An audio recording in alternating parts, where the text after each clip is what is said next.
안녕하세요. 오늘 당신과 함께 깊이 들여다볼 자료는 거짓된 기쁨의 본질과 결과에 대한 글입니다. 이 글을 통해 거짓된 기쁨이 정확히 무엇이고 또 우리 삶에 어떤 영향을 미치는지 함께 탐색해 보려 합니다.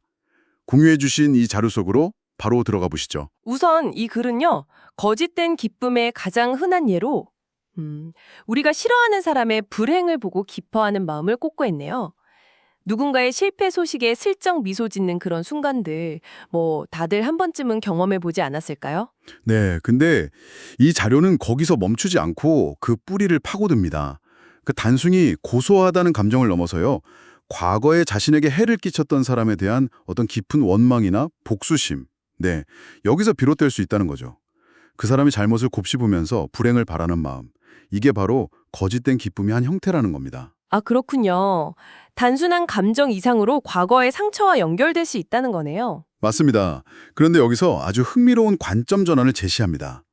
만약에요, 그 사람이 우리에게 입힌 피해가 사실은 더 큰 그림, 즉 운명의 일부였고 그 사람은 단지 그 운명을 전달하는 매개자 역할을 했을 뿐이라는 걸 깨닫는다면 어떨까요? 운명의 매개자라? 와, 상당히 심오한 개념인데요. 네.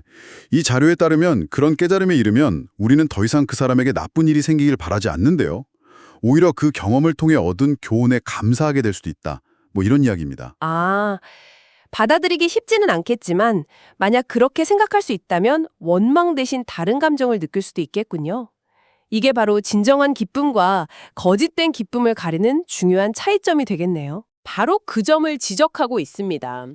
이런 관점을 갖게 되면 남의 불행을 보며 느끼는 찰나의 기쁨이 얼마나 덧없는 것인지 알게 되고 대신 그 사람 역시 스스로를 돌아볼 기회를 갖기를 바라게 된다는 거죠. 진정한 기쁨은 그런 이해와 연민에서 온다고 보고 있습니다. 네. 남의 불행뿐 아니라 스스로를 속이는 기쁨도 거짓된 기쁨이라고 지적하는데요. 예를 들어 절도나 사기 같은 부정한 방법으로 얻은 이득에서 오는 기쁨도 마찬가지라고요. 네, 맞아요. 석탄을 훔치거나 돈이나 음식을 속여서 얻는 경우처럼 말이죠. 하지만 이 자료는 명확히 말합니다. 그런 기쁨은 결코 오래가지 못한다고요. 모든 부정한 행위에는 결국 대가가 따르며 정직하지 않게 얻은 것은 언젠가 잃게 될 운명이라는 거죠. 여기서 과거생의 탐욕 때문에 현재 가난하게 태어났다는 설명도 나오는데 이건 어떤 의미일까요? 조금 더 설명해 주실 수 있나요? 아, 이건 현재의 어려움이 과거의 행동, 여기서는 탐욕과 연결될 수 있다는 관점, 일종의 카르마적 해석을 제시하는 것 같습니다. 중요한 것은 설령 그렇다 하더라도 부정한 방법으로 현재의 어려움을 벗어나려는 시도는 진정한 해결책이 아니라는 거고요. 결국에는 정직한 노동을 통해 얻는 것의 가치를 깨닫고 거기서 진정한 기쁨을 찾아야 한다. 이 점을 강조합니다. 그렇다면 자녀의 나쁜 습관을 보고 기뻐하는 부모의 시는 어떻게 이해해야 할까요? 얼핏 들으면 좀 이상하게 들리는데요. 그렇죠. 아이가 잘못된 행동을 하는데 부모가 그걸 즐거워한다니 이상하죠.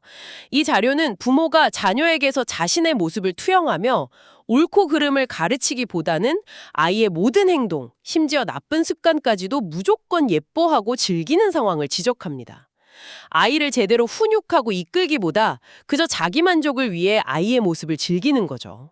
그러니까 아이 자체를 위해서가 아니라 부모 자신의 만족을 위한 기쁨이라는 거군요.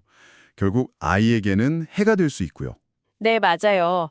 결국 그렇게 무분별하게 키워진 아이는 사회에 나가 어려움을 겪게 되고 부모는 뒤늦게 자신들의 실수를 깨닫게 된다는 경고입니다. 마치 제대로 가꿔지지 않은 야생의 나무처럼 문제만 일으키게 된다는 비유를 사용하고 있죠. 이건 역시 장기적인 해악을 관가한 거짓된 기쁨의 예시입니다. 마지막으로 마법 수련생 예시처럼 남과 비교하며 자신이 더 낫다고 생각하는 데서 오는 기쁨도 거짓된 목표로 이어진다고 하네요. 내가 쟤보다 훨씬 나아 하는 그런 우월감 같은 거겠죠. 맞습니다. 이 모든 예시들을 통해 이 자료가 말하고자 하는 바는 명확합니다. 거짓된 기쁨은 근본적으로 부정적인 감정, 원망, 복수심 같은 거요. 아니면 잘못된 인식, 예를 들면 부당이득이 영원할 거라는 착각, 자녀에 대한 맹목적 애정, 공허한 우월감, 이런 것에 기반하거나 결국에는 해로운 결과를 가져온다는 것입니다. 정리하자면 이 자료는 거짓된 기쁨이 일시적이고 종종 더 큰 그림을 보지 못하는 오해나 해로운 행동에서 비롯된다고 설명하고 있습니다. 반면 진정한 기쁨은 이해와 용서, 정직함, 올바른 가르침과 같은 긍정적인 가치와 연결되어 있다는 거고요. 네, 오늘 나눈 이야기 중에서 특히 우리에게 해를 끼친 사람을 운명의 매개자나 교훈을 주는 존재로 바라볼 수 있다는 관점은 한번 곱씹어 볼 만합니다. 만약 당신께서 이런 시각을 조금이라도 받아들인다면 삶에서 마주하는 갈등이나 불쾌한 경험들을 이전과는 어떻게 다르게 해석하고 반응하게 될까요? 이것이 이 자료가 당신께 던지는 마지막 질문이 아닐까 싶습니다. 네, 오늘 당신과 함께한 이 흥미로운 생각거리는 여기까지입니다.